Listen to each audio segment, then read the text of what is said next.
While hardly anyone showed up for last year's The Marvels, many were distraught to find that of the audience that did show up, the majority were men. That left the movie all out of excuses, because the target audience of women were the ones that let it down by failing to show up. Now, it would appear that that trend has continued with Madam Web. As much more so than men, it is the female audience that is letting the movie down.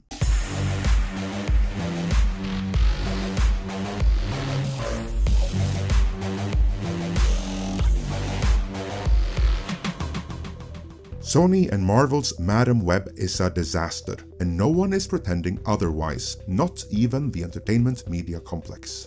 The movie's budget is listed as $80 million, a figure the industry trades normally wouldn't question. But Deadline Hollywood had no qualms about throwing Sony under the bus here, with their correspondent Anthony D'Alessandro writing, "I've gotten phone calls that the budget for this film is much higher at north of $100 million. But I'm also told Sony reined it in under $100 million net with Massachusetts tax credits and post-production London tax credits where the VFX were handled." TSG is a co-financier here on the Dakota Johnson-Sydney Sweeny movie, as Sony has buffered its risk. I understand if they can get to a 40 to 50 million global opening, the spider bite from Madam Web won't gush a lot of red ink, but some. Yeah, that is really what separates this movie from the Marvels and other recent Disney flopbusters. Even if Madam Web came in at $100 million, Disney spends 3 times that amount on their movies, which is how one Marvel or Pixar or Star Wars movie can lose upwards of $200 million all on its own. The saving grace for Sony is that while they will lose money on Madam Web, that is practically a guarantee. The loss will at worst be in the tens of millions, not hundreds of millions. Losing tens of millions is obviously not great either, but against the backdrop of The Marvels, it does fall into the could have been worse category. So what happened? What went wrong here? Well, Deadline's D'Alessandro writes, "I'm told that S.J. Clarkson, the filmmaker, aimed to make a non-traditional Marvel movie." Uh-oh, sound the red alert. Something in the spirit of the female thrillers that Shelley Lansing used to make at Paramount, and it's all going sideways. Well, that explains it right there. TV director S.J. Clarkson bit over way more than she could chew, because while the reference name will fly right over the heads of most, while a studio executive at Paramount, the female thrillers Shelley Lansing produced included the likes of Fatal Attraction, The Accused, and Indecent Proposal, none of which any Marvel movie should ever aspire to be anything like, and even trying is going to end in disaster, which it just did. But Deadline Hollywood had another interesting revelation. For those wondering why Sony had the scribes from the doomed Morbius come back here for Madam Web, I understand they wrote the first draft of the script, and that Clarkson's writing partner, Claire Parker, yielded the shooting script. This was a chance for Sony to do something different, but there were a lot of complications along the way. That right there is them throwing both S.J. Clarkson and her writing partner, Claire Parker, under the bus. I hope they both have a loyal group of friends in television ready to welcome them back, because their budding careers in feature films will have a hard time overcoming this.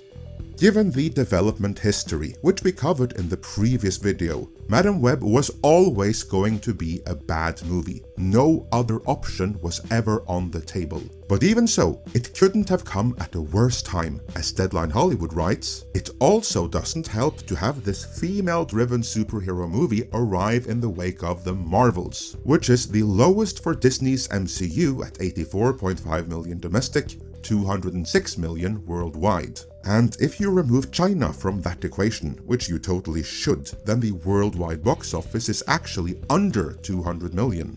That makes Madam Web but another data point in a trend we already knew. When you try to force a male brand into becoming a female brand, it is the female audience the movie caters towards that will not show up. Deadline Hollywood writes, Sony went after young women with Madam Web, with 75% of its $60 million global P&A allocated towards social and TikTok. social and TikTok being code for geared towards women. Since 75% of the advertising budget went there, you'd expect the audience to be majority female, but nope. The Marvel Spider-Man spin-off property is bringing in men 53% and women 47%. That means no blaming the male audience for sitting this movie out when the majority of the attending audience were in fact men. Deadline Hollywood even addresses the studio's penchant for blaming the male audience by saying, "Many will say that fanboys are turning on female superhero movies." That's a dog ate my homework excuse on behalf of the industry. Make a great movie and they'll turn out. Exhibit A being the female-charged Black Panther Wakanda Forever at $453 million domestic and $859 million worldwide. Well, kudos to Deadline Hollywood, that's actually true. Though I would hasten to add that it was the goodwill from the first Black Panther and misplaced Marvel brand loyalty that made so many show up for female Black Panther. Keep the water Mexicans out of Wakanda, forever. But that movie itself was so bad and damaged the Marvel brand such that it directly contributed to subsequent Marvel movies, beginning with Quantumania and so far culminating with the Marvels flopping. But going back to the audience for Madam Web specifically, divided by gender and age, the audience were men over 25 attending the most at 31% and awarding the movie a 50% grade on post-track, followed by women over 25 at 24% of the audience, awarding the movie a 63% grade at post-track. Then, women under 25 made up 23% of the audience, awarding the movie a 62% grade at post-track, and the final 22% of the audience were men under 25, giving the movie its worst post-track grade at 42%. That's an interesting observation. The youngest men, who are the most conditioned and that have grown up with nothing but girl bosses in entertainment, gave Madam Web the lowest post-track rating of all audience groups. Overall though, the movie is rated horribly and there is zero hype or excitement for it. In the past, studios have used Parrot Analytics to track social media interactions, and Parrot Analytics famously only counted impressions but gave no distinction on whether or not they were positive or negative, meaning they counted something like #cancel Star Trek Discovery trending as positive interest. No such luck for Madam Web. Deadline Hollywood writes, Social Media Analytics Corporation Relish Mix notices that with Madam Web, nobody is really excited about it. Naysayers are referencing superhero fatigue, Relish Mix writes, but specifically the female-centric and female group subgenre, comping the recent MCU The Marvels, saying, this is another The Marvels concept. Why do they keep making female assemble teams? The industry better take notes of this. Some are confused with Dakota Johnson's casting due to the differences to the character in the comics, saying, I thought Madam Web was an old crippled lady that sometimes helped Spider-Man with her visions. The movie was also mockingly compared repeatedly to another of Sony's Spider-Man-less Spidey films, Morbius, with many feeling the scale is very small compared to other superhero adventures, reminding them of a CW show.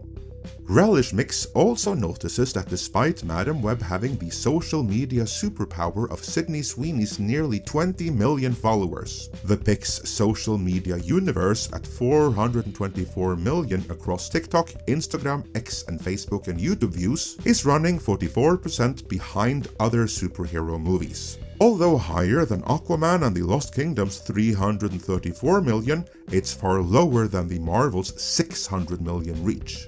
That only means having a social media following doesn't automatically translate to buying behavior. So whatever they paid Sydney Sweeney to be in the movie, and they did that for her social media following, wasn't worth it.